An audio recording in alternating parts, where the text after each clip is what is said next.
We are live from Lindau, Germany, and it's the site of the 74th Lindau Nobel Laureate meeting. And tonight was Bavarian night, the last sort of full day of programming at the meeting. It started on Sunday with an opening ceremony, Monday, Tuesday, Wednesday, Thursday, 4 very full days of programming. And a final day tomorrow where we take a boat trip to this beautiful Malow island. And we only have one final panel discussion, and then a picnic, and wander around this beautiful island, and then a really fun boat ride home. That's the way it always works. There are a lot of traditions associated with this meeting. This year is a chemistry meeting. We have about 30 Nobel laureates and about 600 young scientists from more than 80 countries. And I'm really excited to be talking to one of our delegates from Mexico, Eduardo Cienfuegos Pecina. Thank you. I Thank you very much, nailed it. Brian. You nailed it. I shouldn't have pointed out that I nailed it, but I nailed it. So I mean, many letters in my last name. I understand it. that's true. Eduardo, you're a chemist, I suppose. What kind of chemist? I am a clinical chemist. So what is a clinical chemist? Clinical chemistry is the science that is focused on medicinal chemistry. Basically, my bachelor trained me to work in a hospital, do blood tests. I was working in a blood bank, and now I'm doing my PhD in molecular biology, focusing structural biology. That's right. You're in your 4th year of your PhD. I'm in my 4th year of my Your PhD. 4th of 9 years. No, fourth of 4. 4th of 4. So you're almost there. The deadline is killing me, though. Have you started working on your thesis? You're finished? Not yet. No, I will start working in the next months. Hopefully, Excellent. yes. So, did you always know you wanted to be a scientist and a chemist in particular? I would say that I was in love with science since I was very young. My dad gave me a chemistry set when I was 5, and he gave me a telescope when I was 6, and a microscope when I was 7. And with these 3 things, Was your dad a scientist? my dad is an engineer, Okay, and my mother is a teacher, so I got the best teachers in the world. excellent. Yes. Well, I'm glad you. And did you ever have any other good teachers, educators that were inspirational? No, definitely yes. Starting from my high school, my middle school, and then in uni I had amazing professors. And now in my PhD, I am glad to have the best professors in the world. And do you like what you do? I love what I do. What do you like about it? I love discovering new things. And you know the adrenaline, you know the dopamine you have when you solve a little riddle. It is very difficult to explain, because like you are stuck with a complex problem, you are stuck with something that is extremely difficult, and suddenly the neurons connect, the synapses connect, and that's an explosion of happiness. This is very addictive, I can say. Excellent. Is there anything you wish people understood about science?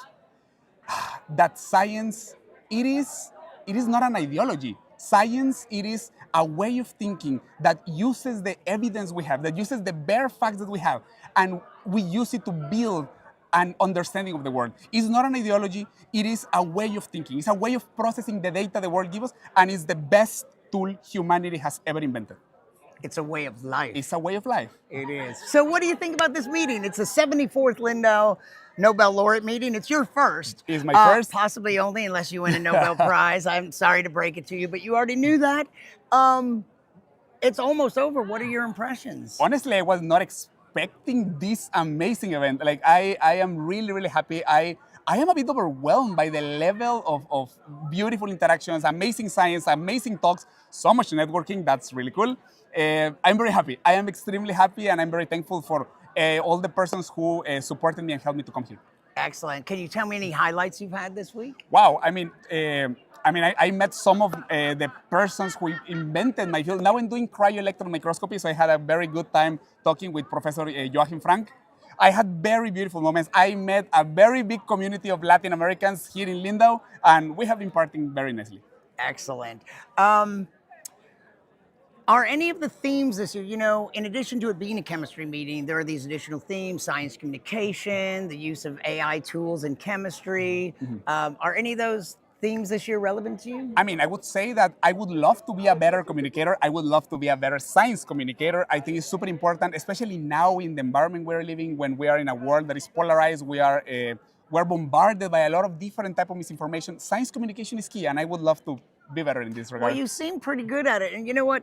Since I recently moved to Mexico, is there anything you can say about science in Mexico, or? Scientists in Mexico are doing a great job. You have a president. I'm sorry, scratch that, take that back. We have a president who's actually a scientist. Scientists in Mexico are doing a great, great job with the resources they have, with the resources they managed to collect. And I would say that people from my alma mater, from my university, the Universidad Autónoma de Nuevo León, are doing amazing science, are doing great projects in all the areas of clinical chemistry, medicinal chemistry, transplantations, liver diseases. I'm very proud of them, and I'm very proud to have been part of their groups. So some people that are watching might be young scientists or future scientists. Hopefully, yes. Hopefully Maybe many. even might have an interest in applying for this meeting. Is there anything that you would say to young scientists or future scientists out there? Guys, follow your dreams and follow the evidence wherever it leads you. Guys, the world is beautiful, and I would tell you something. Magic exists. There is no way that humans can think in any mythology, any superstition. The real magic, you can only get it through science. And I can tell you, it's way more wonderful than anything we have ever written. The natural world is really amazing. Magic is real, and science is how you get it. I think you're a fantastic science communicator, and I've only known you for a few minutes. Thank you so much. Eduardo Cienfuegos Pecina, one of the 600 young scientists here this year. And we'll be back with still more live interviews with some of the scientists here.